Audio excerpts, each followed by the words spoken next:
It is indeed an honor and privilege for the Associated Student Speakers Program to have as our guest today Mr. James Meredith. It was approximately 4 years ago when Mr. Meredith courageously challenged the Southern traditions and was admitted into the University of Mississippi. His recently published book, 3 Years in Mississippi, details not only his fight to enter the university, but also Mr. Meredith's personal assessment of the racial struggle in the South. Following Mr. Meredith's speech, there will be an informal question and answer period next door in the men's lounge, which you are all invited to attend. At this time, it gives me great pleasure to be able to present to you today Mr. James Meredith.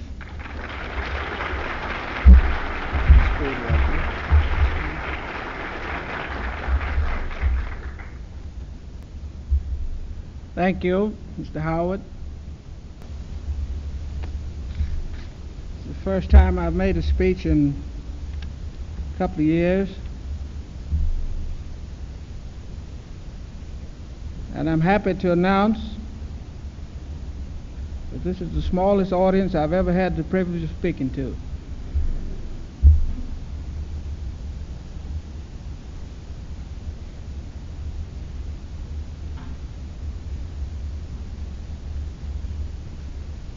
But we won't worry about that.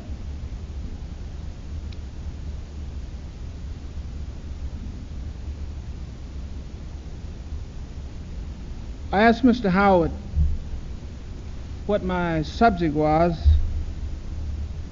and he said anything that I wanted to talk about. But then he suggested that maybe I should talk about the book.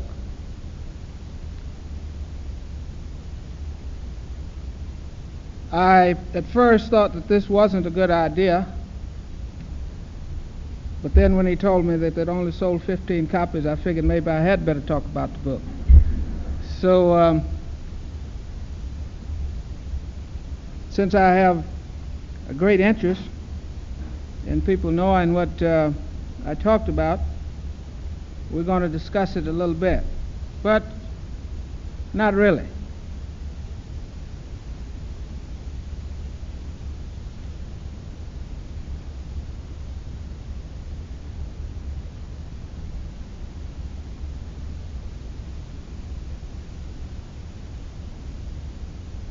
I was trying to wait until the others are seated, but this might be going on.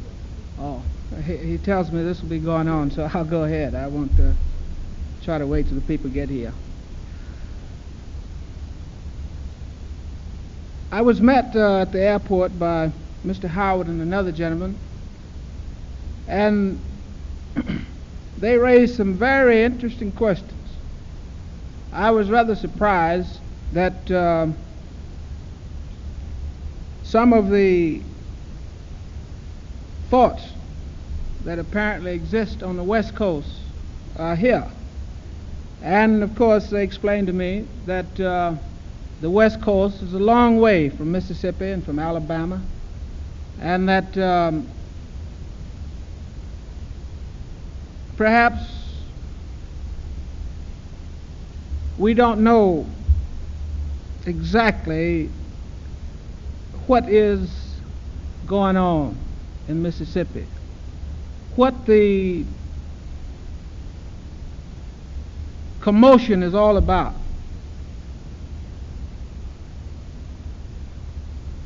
So for the next few minutes I'm going to make an effort to make the Negro people, you know, somehow most Americans, including Negroes, look upon the Negro as an object, something that you know about, something that lives under conditions that you don't like or shouldn't be, but somewhat objective, as if it's a thing that you can deal with, and then you get tired and you want to go out and have a party and you forget about it, and then you pick it up again, like you do your history book or something. The pure fact of the matter is that the Negro is people. and all of the things involved in the South, in Alabama, in Mississippi, and if you all will excuse me, in Watts. I think that's in Los Angeles, isn't it? Yeah. That's in Watts. All of these things involve people, human beings, living in civilization, although you might not think it's civilization sometimes, but it still is.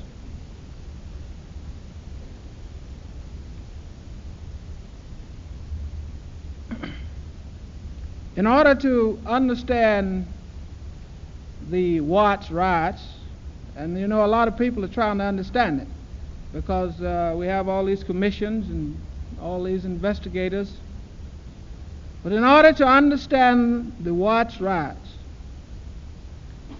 you'll have to understand Mississippi, because everything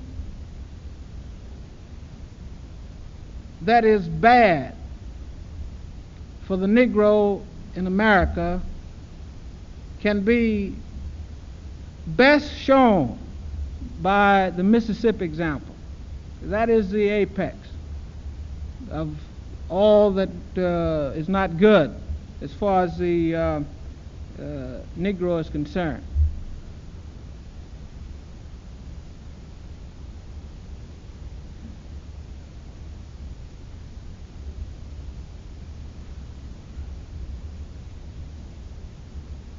It's very hard to know just how to talk to a group, being a Negro, and explaining to them the suffering and the everyday involvement of the people in Alabama and in Mississippi. In the first place, it should be understood that the whites in the South, the Wallaces and the Barnetts and the Ku Klux Klan, these people are also people. They are human beings.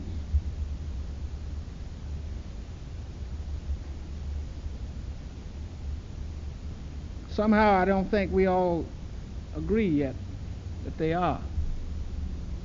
But they are.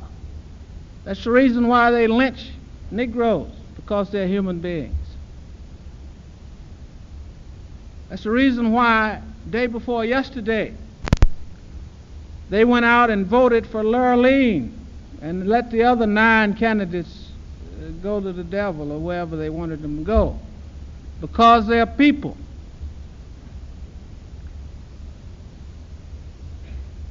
And they react to their emotions and their fears just as everyone else. Now, the thing that I want you to try to visualize, and I can assure you that those of you who are signing up to go to SNCC and the other organizations in the South this summer will learn this when you're there. At least certainly I hope you do. That the problem there is a human problem. That Negro in Mississippi does not only just want to vote or to go to somebody's integrated school, and that's a subject we want to talk about. Do you know that the Klansmen are under the impression that I want my child to go to school with them? There ain't nothing in the world could be further from the truth. Communication is one of the big problems down there. Those people actually believe, these poor Peckerwoods believe that Negroes want to live in our community. I don't know a Negro in Mississippi that want to live next door to any of them or want to go to any of their churches. That's not what this thing is all about at all. What the Negro wants in Mississippi. He wants a job. He wants to be able to send his child to school. He wants him to be able to become a doctor, a lawyer, a street walker if he wants to, or even a wino. If that's what he wants to be. This is what the thing is in the South. Opportunity. Nobody is wanting to, well, let's say, integrate Wallace's neighborhood. Nobody care about his neighborhood. But somehow these things have gotten to be ice on one side and heat on the other. There's nothing in between. Well, I would like to somehow leave the impression that it's all in between. It's all in between. See,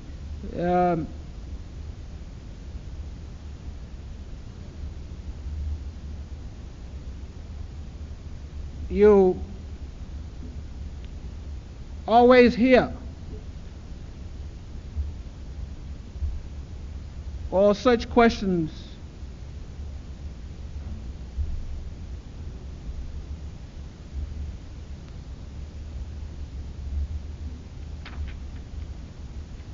we don't want to talk about that. It's controversial.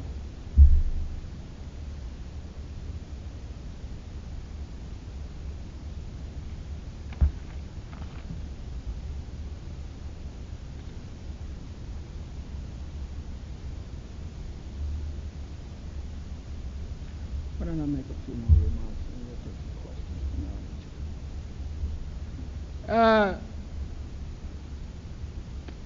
I think that it would be better if I answered questions, and because after talking to, I don't, I like for people to understand. You see, this business is a serious business with me, and from talking to these fellows coming over, I'm not sure at all, and just from looking here, that we are understanding. I mean, so I think if we can get an interchange, I think we can get a bigger understanding. I think understanding is the thing that we need in this world, and not a bunch of flashy things. I know all kind of flashy things that I could say that would make everybody here happy, but I think I would go home and wouldn't sleep good, because this problem is too important for glossy things. So if it's all right, I would yes, just would you all like that better? You want me to I can talk about a lot of different things, but which do you want? Good. So we'll have questions. Yes, sir.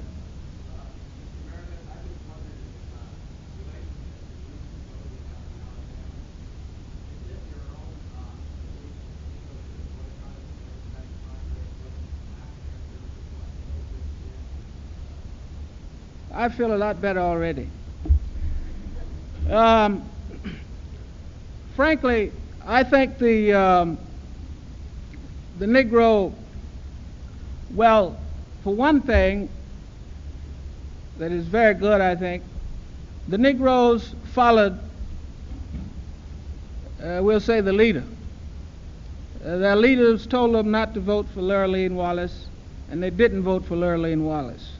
Now, that is probably the only good thing that I saw in the election, because I think it would be a tragedy for the Negro with a large vote to be on the losing side and be overwhelmingly on the losing side. I think that could be a disaster. Now, as far as telling the Negro not to vote, I think that might be a good thing after he's voted for 10 or 12 years. But here, these people have never voted, and there must be something in having it. And to tell them not to vote the first time, I think, was really sort of contradictory. And although it might have been good strategy, I don't think that it was the thing to do.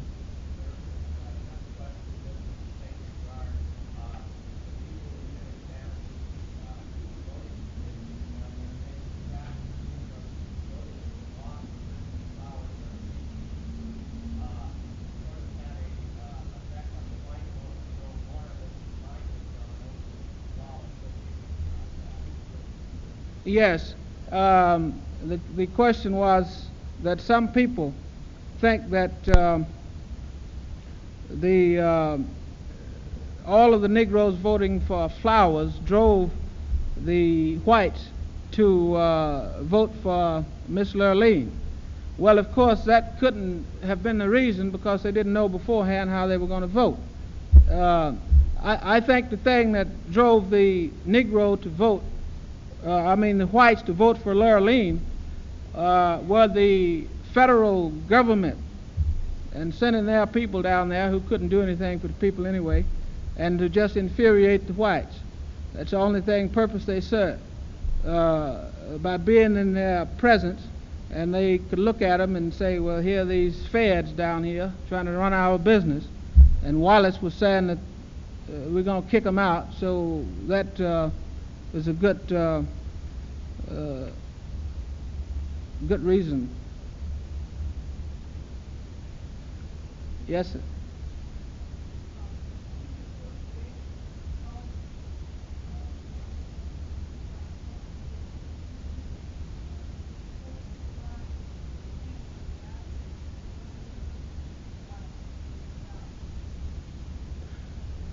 Well, the question was, do I see any chance of changing the attitude of the younger generations in the South?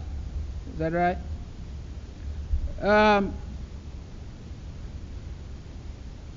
I think that the most understanding younger generation in this country are in the South. This because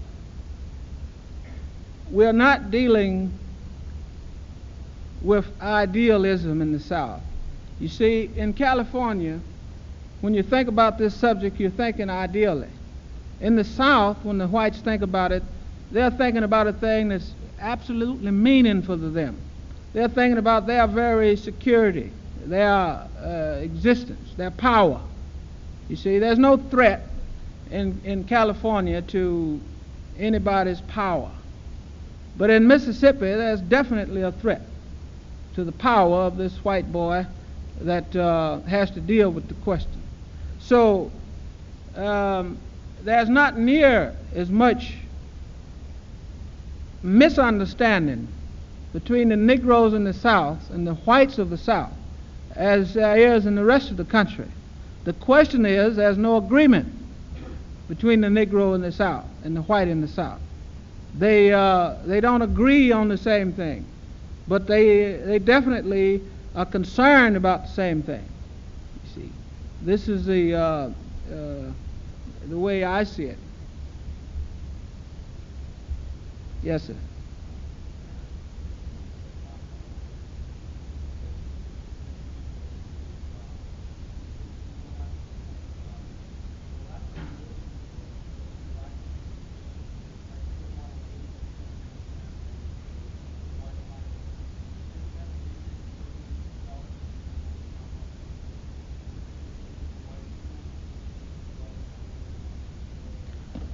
Well, oh yes.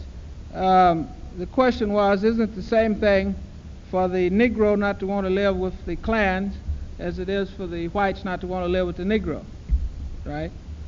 Well, it may be, and if it is, well, I guess that's too bad.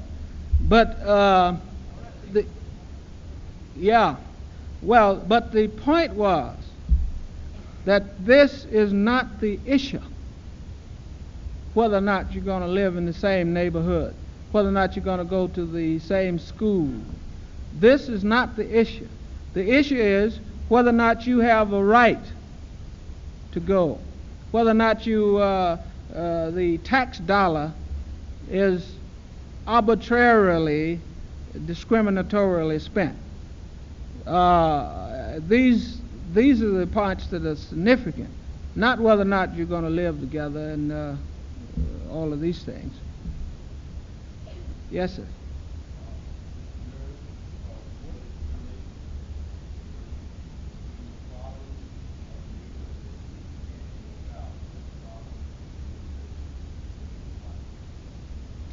What is the difference?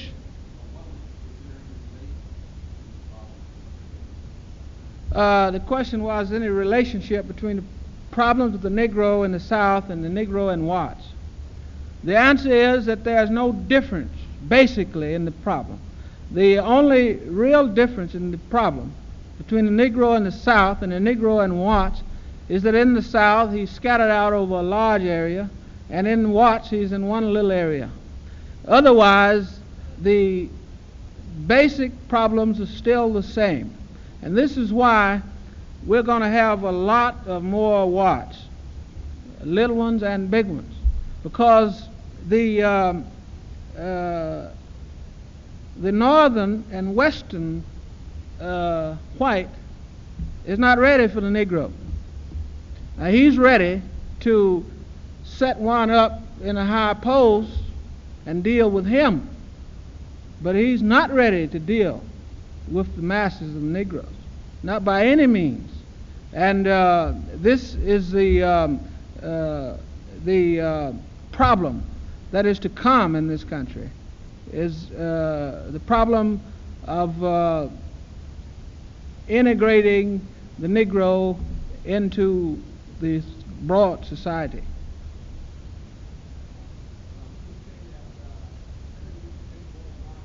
Would you stand up, please, and speak a little louder?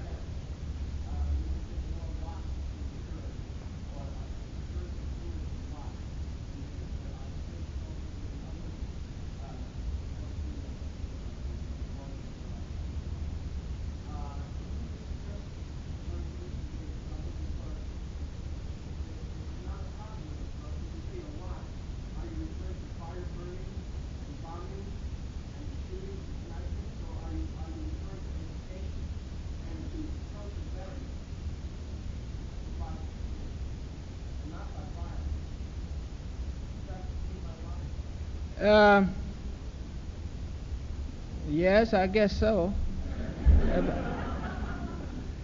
Not really. The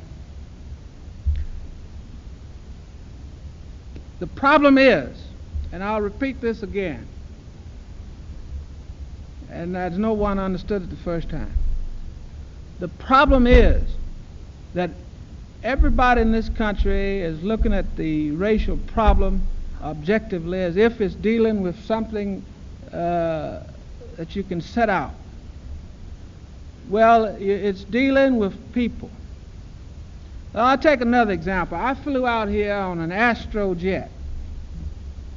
10 years ago, I couldn't have flown out here on an Astrojet because we didn't have an Astrojet. And that was 1956. Now, we didn't have an Astrojet because people didn't want one.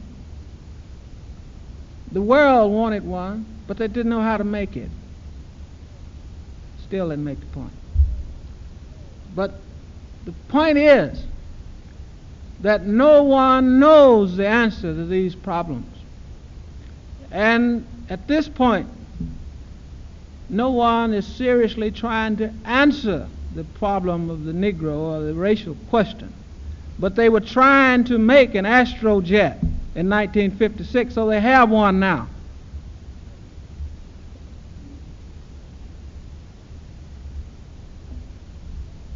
That didn't answer your question, did it? Well, maybe 5 or 6 more Watts, and we can get some listening. But I'm here to say this, and I don't say it as a threat, because I don't like it, because the only people who get hurt by this is the Negro. I don't like to see people who are already hurt worse. But the Well, we'll take California. Out of all the space out here, how much space is allotted to the people in Watts? Now, you have to have growth. You have to have it. You don't have this big, rich university and all of these things by tying people down. And I can assure you that if someone come over here and take California and try to squeeze you up, you're going to fight. Because I know Americans, they'll fight. And so we're going to have to start looking at the Negro problem in this way. So I guess I can't answer your question satisfactorily. Yes, ma'am.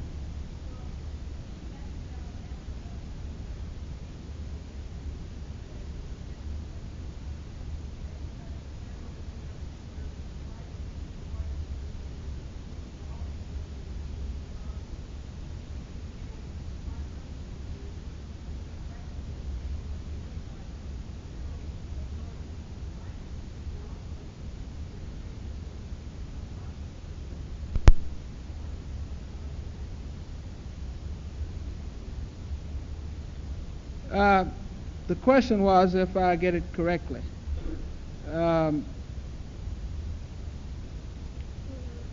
I made the statement that the reason the whites voted for Wallace in Alabama was because of the federal authorities that were there. And whether the Negroes would have been able to vote without the federal authorities, and was that the question?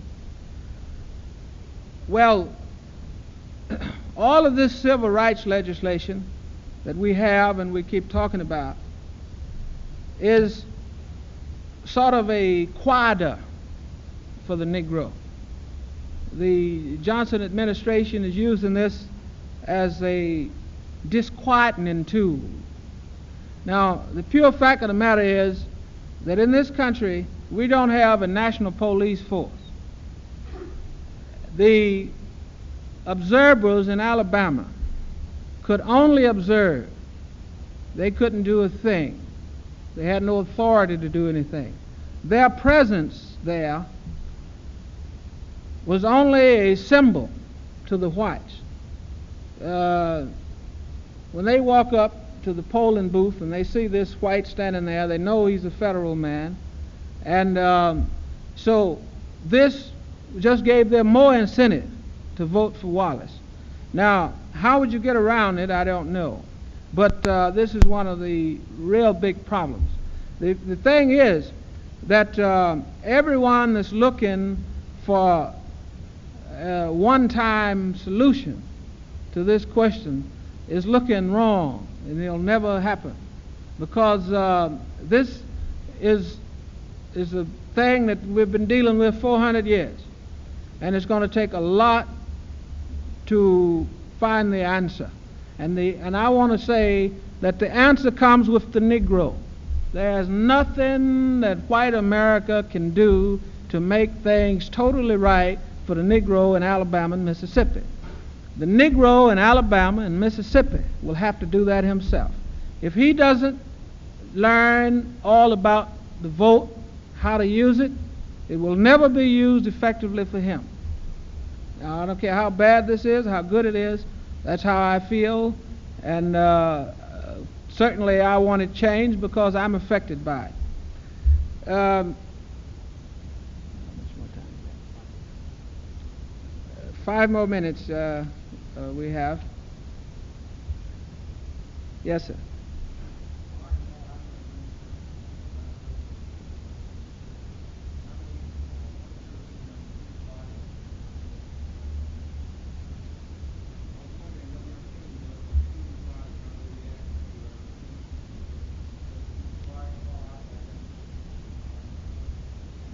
The question was, what was the reaction of the student body at the University of Mississippi to my attending school there? The pure fact of the matter is that all of you, if you saw television at all, know more about it than I do, because you saw and I didn't. In the first place, I had so many other things to be concerned about. I didn't care anything about them cursing me, calling me names. I still had a family in Mississippi that I had to worry about what kind of trick am I going to use to keep them from shooting me. So I could care less about him calling me a dirty name, and I had no time to even record it, more or less deal with it. So and then furthermore, it wouldn't have mattered, because every time one called me a bad name, I was calling him one either out loud or to myself. So my conscience wouldn't allow me to feel no anger toward him. How could I? See, now I said that to try to make the one point that I've tried to stress here, that we're dealing with human beings. We're dealing with prejudiced people. Negroes in Mississippi are prejudiced just like white folks. Whites in Mississippi are prejudiced just like you all are. And if anybody tell me here they're not, then I think they must be crazy, because I don't see how you could live in the world if you don't. You have to be. So, but the whole thing is balance. Balance. And this is the thing that we got to get in this country. One more question, young lady in pink.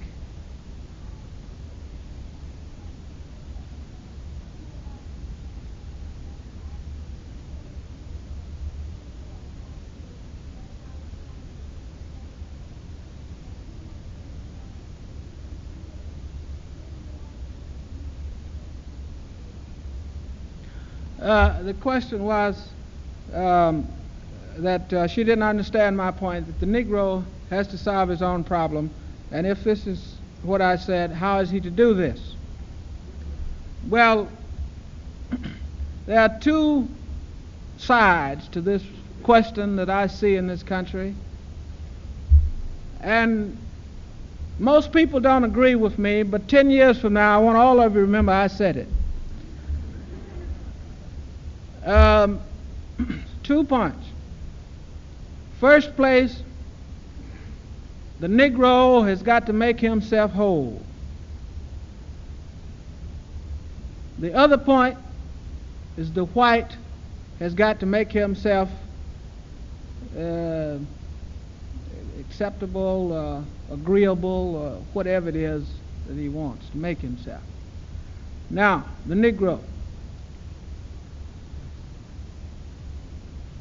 The world is so situated that interest is the thing that we all look out for.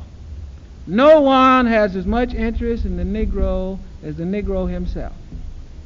Now, there are at least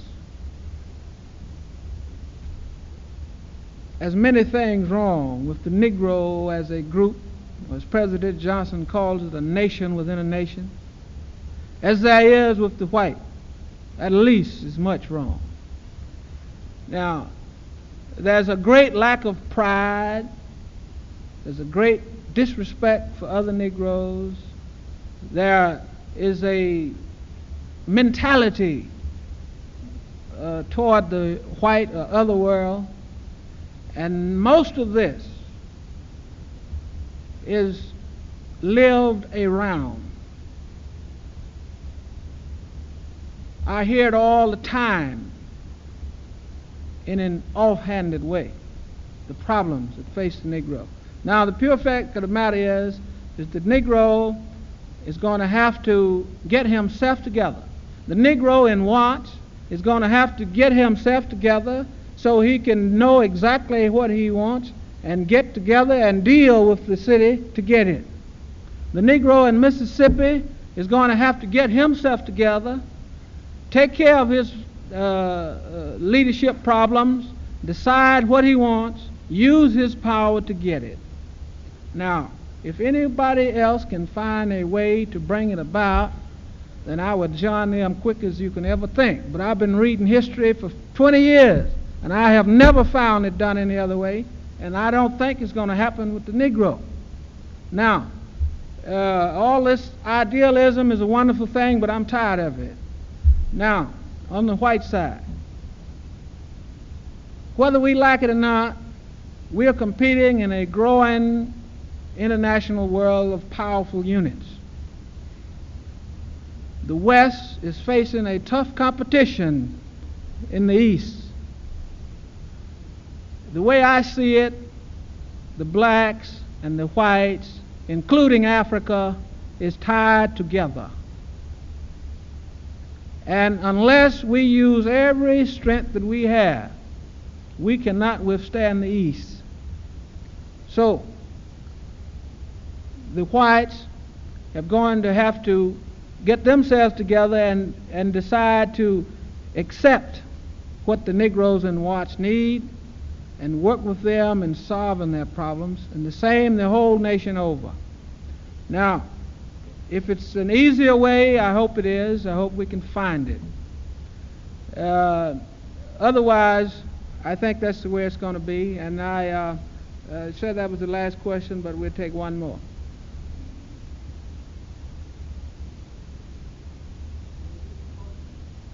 I can't hear you.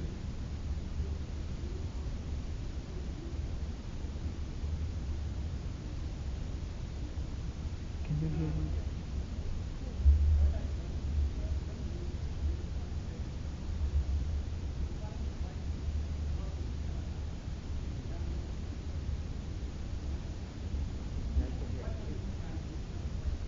Right. Now, this fella here is a fire now, because I couldn't understand him at first, but then he started talking something that I agreed with, and I understood him.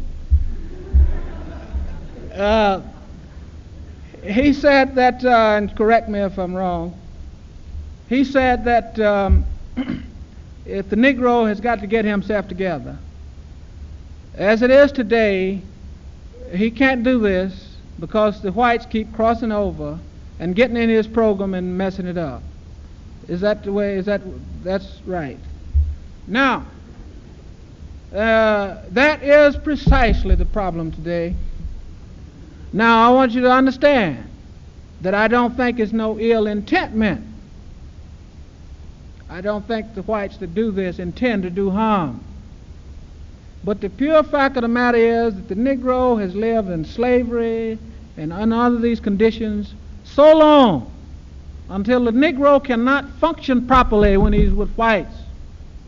And if any Negro want to deny it, I got a sword in the car. We can duel outside. But that is a fact of life. Whenever a white person come into a Negro group, that group does not function the way a normal group functions. Now, this is a fact. That's a real problem. And how do you kick your friends out? That's the real problem facing the Negro in this country today. How do you kick your friends out? You see? And this is another thing, another one of the ironies of this problem. Do you know who get hurt when there's a riot in the Negro community? The whites that like Negroes get hurt, because they're the only ones who are near him. They are the people that get stoned and knifed and shot. Are his friends, are my friends who the other Negro don't know. These are the people that get hurt, and this is a real problem. The person that you're really mad at, he's off over there, and if he ever come near you, he's so armed you can't get him. You see, this is a real problem that the Negro has, because whenever he fight the whites, he always fight his friends. Those are the only ones close enough to him to fight. So that problem that he hit on is one of the real problems facing these major groups today. Now, they have a dilemma, a real dilemma. I mean, this question of, well, it's a known fact that the whites run all of the civil rights organizations in this country. But what can you do? But something's going to have to be done, or else the problem will never be solved. I wish, I'm very sorry that we didn't get started better. But I'm going to be frank.